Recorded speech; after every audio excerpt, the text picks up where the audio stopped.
Hello everyone, welcome to BC Study Circle, Karimnagar. So now we are discussing about physics. Physics lo isotope, isobar, isotope. ఎప్పుడు మనకి exam రాస్తా ఉంటే ఒకసారి చూద్దాం. So జనరల్గా ఒక యాటమ్ XZA అనే లెటర్తో వేస్తాం. X అంటే యాటమ్ మధ్యలో ఉంటుంది, కింద ఉండేది అటామిక్ నెంబర్, పైన ఉండేది mass number. So just you can observe all examples. Isotopes కింద అన్ని సేమ్ ఉన్నాయి, పైన డిఫరెంట్ ఉన్నాయి. Same atomic number, different mass number. They are said to be isotopes. ఒకే పరమాణు సంఖ్య, వేరు వేరు ద్రవ్యాల సంఖ్య. సో 1H1 1H2 పరిస్థితి. దీన్ని ప్రోటియం అంటాం, దీన్ని డ్యూటీరియం అంటాం, దీన్ని ట్రీటియం అని చెప్తాం.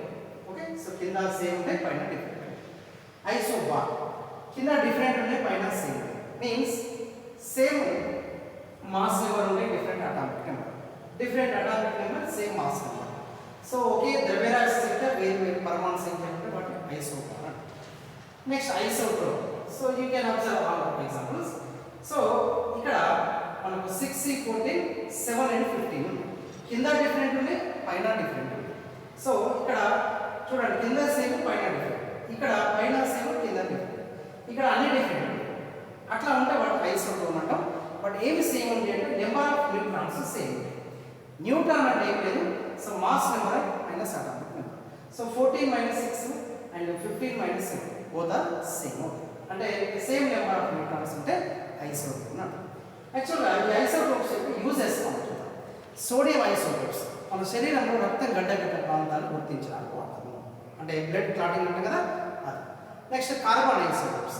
దీన్ని పురాతన వస్తువులు లేదా శిలాజాలు అవుతాయి కదా, వాటి ఏజ్ కనుక్కోవడానికి స్టడీ ఆఫ్ ది ఫాసిల్స్ అంటే క్రితం 1000 సంవత్సరాలు, 2000 సంవత్సరాలు, 5000 సంవత్సరాలు అంటే కదా, కార్బన్ డేటింగ్ అనడానికి అనుకుంటారు.